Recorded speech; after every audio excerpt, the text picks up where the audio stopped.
بسم الله الرحمن الرحيم. أفرأيت من اتخذ إلهه هواه وأضله الله على علم وختم على سمعه وقلبه وجعل على بصره غشاوة فمن يهديه من بعد الله أفلا تذكرون. وقالوا ما هي إلا حياتنا الدنيا نموت ونحيا وما يهلكنا إلا الدهر وما لهم بذلك من علم إن هم إلا يظنون.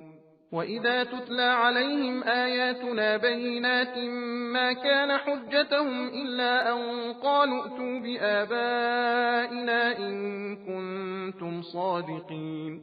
قل الله يحييكم ثم يميتكم ثم يجمعكم إلى يوم القيامة لا ريب فيه ولكن أكثر الناس لا يعلمون.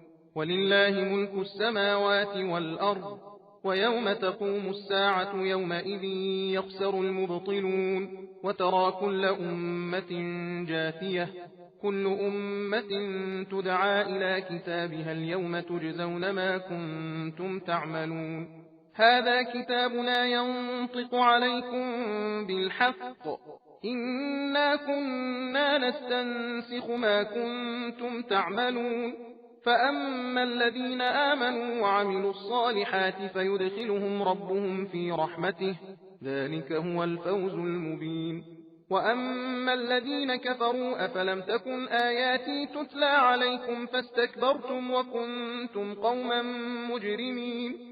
وإذا قيل إن وعد الله حق والساعة لا ريب فيها قلتم ما ندري ما الساعة إن نظن إلا ظنا وما نحن بمستيقنين.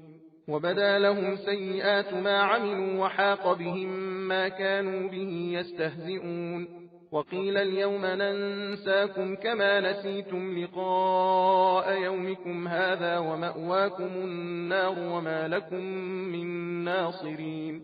ذلكم بأنكم اتخذتم آيات الله هزوا وغرتكم الحياة الدنيا فاليوم لا يخرجون منها ولا هم يستعتبون. فلله الحمد رب السماوات ورب الأرض رب العالمين وله الكبرياء في السماوات والأرض وهو العزيز الحكيم. सबील कुरान हिदायत का रास्ता।